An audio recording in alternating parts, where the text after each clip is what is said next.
League of Legends is a game that needs no introduction. It basically goes hand in hand with PC gaming history at this point, and to many surprise, it has withstood the test of time and is still alive and thriving. Many people who don't play League often have a stigma for it, as the community can be rather toxic, and with even players who play the game saying the game is dying almost every year, it's no surprise many do not view this game in a good light. However, in late 2023, I decided that I myself would give the game a shot, and, well, I think it's time a fresh perspective and review is given to the game. So without further ado, I present to you League of Legends in 2023, and is it worth playing? I'm going to split this review into segments, starting with gameplay, then going on to its business model. I'll discuss the lore and story within the game itself a bit, and of course the characters will have their own section as there's a lot to unpack there as well. Let's start with the gameplay. I'll give a brief introduction of its core gameplay loop before going into how it feels to play on the Rift, as there's a lot to explain here. In League, there are 5 roles that are spread out into 3 lanes, and the area in between them, which is called the jungle. There's top lane and mid lane, which are given to one champ from each team to inhabit. There's the jungle, which is also given to one character per team to maneuver through. And lastly, there's bot lane, which is usually inhabited by 2 members on each team. Each lane has characters designed for them, as well as characters who can flex in and out of them given the way you build them. However, I'll try to explain it all as simply as possible. First, there's the top lane. This is either given to skirmish or brawler type characters like Aurelia and Riven, or tanks like Ornn and Malphite, and is often left to be its own 1v1 lane with minimal interruption. There are some ranged top lane options, however, like Vayne, but on average it's mostly a slap fight up in that section. The mid lane is often given to more flexible characters, usually mages like Oriana, who have a bit of everything needed to adapt to everything that happens on the Rift. Or, alternatively, there are perhaps assassins like Akali that have the ability to engage or disengage depending on the situation. The jungle, however, is a role that can't really be summed up with just 1 or 2 roles, basically. Every role minus enchanter support is really seen in the jungle, and you'll find that not only does this role have a lot of character variety, but also a lot of skill or playstyle expression as plans for what you have to do change on your pick. For example, there's a few junglers like Bel'Veth and Lee Sin, where the former is great late game, however the latter is great early game. And lastly, we have the bot lane, given to either an attack damage carry or an ability power carry, and a support character. Bear with me on this one, as bot lane has a lot of variants within its roster, so let's start with the attack damage carry, or marksman as they are labeled as in-game. These are characters who specialize in quick and high damage auto attacks for their main source of damage. Many may know Jinx from the series Arcane, and she's fit into this category, with her being almost a perfect representation of what an ADC is built to do, which is shoot. However, there are options like Ashe if you prefer less damage traded for utility. Ability power carries, on the other hand, are fielded often to replace the ADC, and are mages like the ones that inhabit the mid lane. These characters often are fielded due to their good damage and utility, while being well paired with supports, or even alone when the support roams. The most well-known APC, to my knowledge while making this video, is Seraphine. The support side of bot lane has a unique role in that it's there to help the ADC/APC early game while establishing vision using wards and roaming pressure as the game progresses. And they often don't actively farm gold, as their job is to get their team and their carry as fed as possible rather than themselves. To do this, there are 3 subclasses of support: tank, enchanter, and mage. Tank supports often have ways to engage for their team or their carry during laning phase, and have multiple ways to either mitigate damage, place an opponent out of position, or engage on an enemy. Blitzcrank, Braum, and Leona are the first 3 supports that come to mind when it comes to the tank class that do at least one of these 3 things to a good capacity. Enchanters, however, are a more classic take on supports, with their kits revolving around shields, heals, buffs, and debuffs that help their team while being more squishy themselves as a trade-off. These supports include characters like Sona, Soraka, and Yuumi, which are great for buffing up your team while doing minimal by themselves. Lastly, there are mage supports, which are often used to try and outpoke and pressure your lane using their higher DPS than the common support, as well as usually bringing some form of utility or crowd control to the field. Vel'Koz, Zyra, and Lux are characters that come to mind in this description. Phew, that was a lot. So what does all this explaining have to do with the core gameplay loop, you may be asking? Well, with these roles filled, a team versus team match ensues, pitting each player against one another in order to destroy the enemy nexus, which is this big red or blue crystal seen at either team's spawn location. To do so, however, you must first destroy turrets and acquire experience and gold over your opponent in order to push an advantage to secure objectives and eventually win the match. How to gain said golden experience is simple. Firstly, each champion gets gold passively, but that alone won't do you much good. Eliminating enemy minions, champions, towers and their plates, and wards will award you with gold. In addition, enemy minions and champions will also award experience, which makes your character level up and upgrade their skills. With this in mind, that means early game, you're going to be farming minions for gold and experience while looking for opportunities to perhaps make a play to score a takedown if you can. Of course, playing safe and going for minion gold and experience as a lead is a perfectly fine way to play too. However, most people don't tend to do that and tend to reach for kills. The gold you acquire from all this is then used to purchase wards and items, all of which have a unique function and would take way too long to explain individually. Just know that the right item for your character makes them stronger, and they give them more stats. The process of hitting minions in the same lane as your opponent is called the laning phase. During this time, every champ on the field is looking for ways to enhance themselves or their team to give the best chance of winning. During laning phase, there are objectives that pop up on the map and are around the time your characters get their ultimate from my experience playing. At these objectives, you will most likely have your first team fight or at least a semi-team fight where 3 or more of your team can fight over an objective, which awards them with stats or features depending on which team secures it. This is a short introduction to what the game will look like when the waning phase is over and you have more active team fights on the Rift. Upon the ending of the laning phase, you'll often see an increase in ward usage, wards being small trinkets that emit light so you can see over fogged areas on the map, and the supports are often given the role of vision, as they typically don't use their gold for items that much compared to their carries or the rest of their team. However, all champs can buy wards and use scanners to clear enemy wards from the field. During this time, teamfights will be much more common and far more bountiful, as objectives like the Baron, who increase minion damage and strength against whatever they shoot, begin to spawn, as well as eventually the Dragon Soul, which can boost a team's effectiveness depending on which one is spawns and you secure. At this point, there are plenty of strategies and small details that you can do to win a game, as well as various different play styles that you can diverge into. However, to keep it simple, I think that we'll keep it there for now.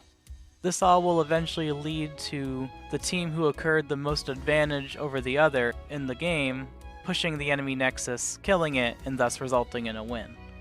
And then the process will start all over again the next match. This may sound a bit repetitive, but trust me, even as someone who currently only plays 5 or 6 champions, there's a ton of variance every game depending on what items you or your enemy build, as well as what champions your team picks and the enemy team picks. That about rounds up the gameplay loop for League of Legends regular mode. Of course, there are other modes like ARAM, Teamfight Tactics, and Arena, but for the sake of this review, I'll focus on the core gameplay mode League was built around. And I gotta say, I quite enjoyed it. I love the strategy involved in picking champions in accordance with your team, as well as working together to take objectives and eventually push the enemy base. In my case, I often play mid and support, as I generally enjoy the characters with a more mage playstyle and abilities, as well as utility to help their team. I'd say if I was doing a rating system out of 10 here, the gameplay would be about an 8, as of course with games like this, there are times when it's frustrating, as there are things that are out of your hand when playing with a team. But with that aside, it's quite rewarding and really fun to play. With the gameplay out of the way, let's discuss League's business model. League is a free-to-play game, meaning all you need to do is download the Riot client, download the game from there, and bam, you're in. However, this comes with the catch of champions not being free from the start, and you either have to buy them with real-life money or in-game currency that you can acquire. As well as if you want costumes or cosmetics for your characters or wards, you'll have to spend real-life money as well or gamble on the in-game loot system, which can be inconsistent. Now, while this may make people turn their heads away right away, as they don't want to be forced to buy characters to compete against others, I can actually assure you that it's quite fair after playing the game. Reading up on what some of the characters do and testing them in the training range, I found it really easy to understand which characters I wanted to buy right away with in-game money, and League makes it quite easy to get in-game currency quickly to at least get 20 characters that you may find yourself enjoying. I myself currently have about 25 and I've gotten them all with in-game currency. However, something I'd like to point out as well, if you have a Game Pass from Microsoft, then you do get access to all the champions to play. But, small warning, you don't actually own the characters, they're just unlocked for you to play while you have Game Pass. So if you unsubscribe from Game Pass or just unlink your account for some reason, then you're not going to have the characters unless you bought them with the in-game money or real-life money still. So with that said, League of Legends' business model is actually quite fair for a free-to-play game. Unlike other games like Overwatch who put their new characters in a battle pass that you have to buy, while also charging a lot for their skins like League does, League lets you buy the new characters with in-game currency, so if you've been playing for a while you can instantly get the new character as you already have all your in-game currency saved up. And while skins will still cost money, and a fair bit of it at that, the skins on average have a ton of quality to them and often change particle effects and recall animations for the characters. Some skins even giving champions entire new models and animations to work with, however at a pretty steep price. I'd say overall this is probably the most consumer-friendly free-to-play game out there that I've played. It has tons of ways to get stuff for free, and the stuff you gotta pay for has insane quality to them compared to other games of the same genre, as well as same marketing field and free-to-play. Honestly, looking at the Apex skins or Overwatch skins compared to League, it's quite laughable that the price of those games' cosmetics are higher on average than the ones in League, given their lower quality than League skins themselves. The only other game that has almost equal amounts of quality cosmetics, in my opinion, in the free-to-play market would probably be Fortnite, given the modeling detail they put into their costumes there. Moving on to the lore, when talking about League's lore, it's often split into multiple areas and be quite annoying to find. League's universe is set in a realm called Runeterra, which all the heroes we play as inhabit in some area or form. Of course, you may not know that if you only play the game itself, because besides character bios, League has little to no lore at all. Yeah, there are some voice lines here and there, but that's about it. So if all you care about in this review is the lore the game has to offer when you play it, then I hate to tell you, it's like a 2 out of 100, because there's nothing here to satisfy people who like deep story in their games. There's no like files, there's no archives, only character bios and voice lines, and the voice lines might not even be canon from what I know. However, outside of League itself, there are plenty of cinematics, comics, and even games like Legends of Runeterra, which expand the lore and enhance a bunch of otherwise bland characters with either visual or lore updates, and in some cases fixes an entire character, and it entices you to keep an eye on them, I'll admit. And while I won't delve into the complete lore here, primarily because I haven't gone through it all myself yet, I do suggest looking into it, as what I have seen is actually pretty decent. But again, to rephrase, if you wanted to play League itself and get lore out of the game that you're playing, you're better off just sticking to either the content Riot puts out for League on their YouTube or other cinematics and stuff, as you're not gonna be happy here. Ah yes, at long last, the characters. The bread and butter of what I find makes League charming and worth playing in 2023 over probably any hero-based game currently out there. Now, I know that's a bold claim to make, and yes, it is sort of hyperbolic, as of course, you have to like the gameplay in order to enjoy the characters fully, as while you may like a character, if you hate playing the game itself, you're most likely not going to be enjoying the character on your screen. However, there are people out there who enjoy League of Legends purely from a lore and character perspective, which for the record is perfectly fine, as League is an IP, and as such can be enjoyed in various ways from various different people. Look at Arcane and how popular it is. I bet half those people haven't even played League, and again, that's perfectly fine. It just goes to show that a good world with good characters can make something great. Now, I obviously can't cover all 150 plus characters in the game, so in that spirit, I'm going to stick to mentioning a few of not only my favorites, but I'll also mention a few characters that, while not really my favorites, still have their place in the game as characters and design-wise. Let's start with a character who I not only enjoy playing from time to time, but is actually quite loved by most of the community despite her age. And that's because she's brilliantly designed both in physical design as well as her gameplay and just her general fun and feeling of her. That character being Oriana, the mid-laner mentioned above. Despite her old age and clunky animations, she has withheld the test of time quite well, as her aesthetic matches with her clunky animations due to her being a lady made of clockwork. As such, her movements being ticks and jerks and everything like that makes sense, as she's trying to replicate human movement. And her kit as a semi-puppet master, controlling a ball as her main source of damage and utility and everything she brings to the table, is brilliantly executed. I genuinely love it.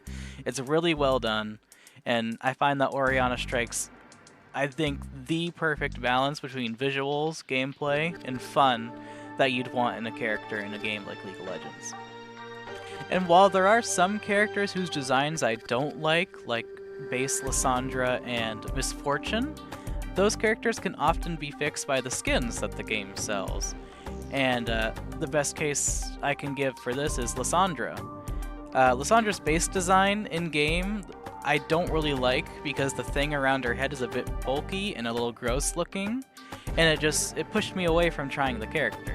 However, Space Groove Lissandra is a phenomenal creation. It's a living lava lamp with pops of colors, and on top of it, after trying her out because I enjoyed how the skin looked, I genuinely found a fun and interesting character who is a cool take on a mage that actually goes in and engages, aside from just staying in the back line and shooting her spells. And because of that skin, I found out that I actually quite liked her, and she went from a character I normally would have never touched to now being in my top 5 favorite characters.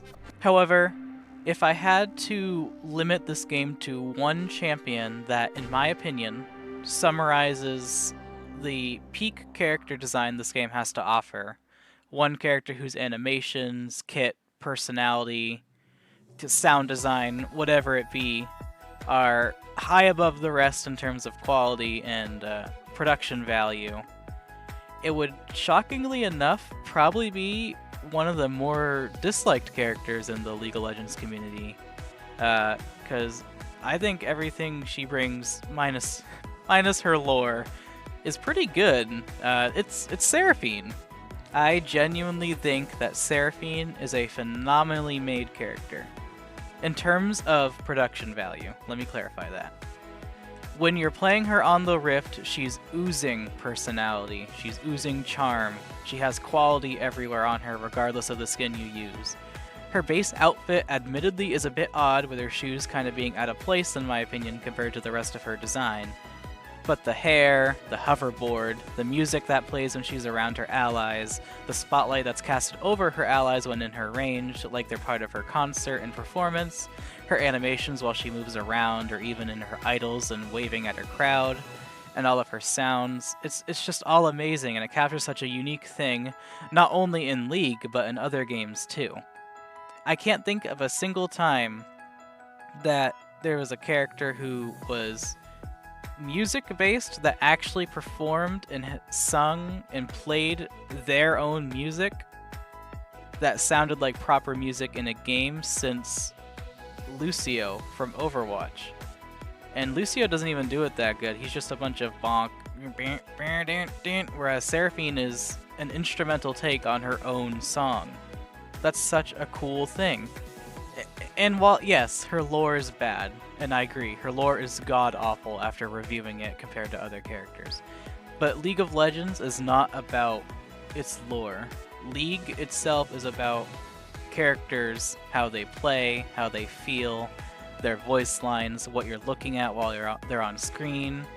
And if we're limiting it to just in the realm of League itself, the game, Seraphine is probably one of the best characters to have been made in terms of production value. Every time I see Seraphine on screen, whether it's me playing her, an enemy, a streamer, I am just happy because she's always doing something. She's always moving, she's always talking. And for me, that's what I like in a character. That's why she's my favorite. And while it may not be your favorite, that just goes to show that there is a character for everyone out there in this game, and you for sure can find your favorite in this game if given enough time. Let's get to the conclusion of this. How is League of Legends in 2023? It's a bit much. There is a lot to the gameplay, and it does have a big barrier of entry. However, as of making this video in late 2023, probably going to be released in early 2024, the game is still great.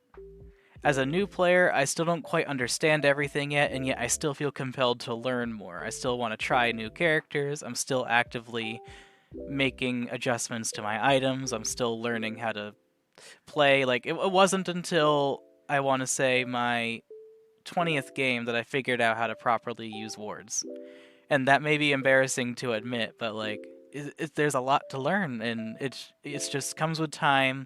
Take your time, mute the text chat if you need to. It's genuinely a fun game. It's filled with a ton of charming characters, and it has probably the most friendly free-to-play system to offer in that market, at least as of right now. It could always change in the future.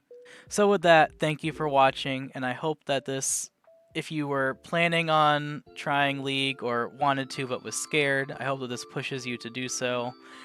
And if this just reinforces the fact that you don't want to play League because you just generally don't like the gameplay, or you looked through all the characters and you didn't like them, then that's fine too. I just wanted to give a fresh perspective on League of Legends in the new year, as well as the end of last year, and I just hope that you enjoyed. Thank you. Have a good day.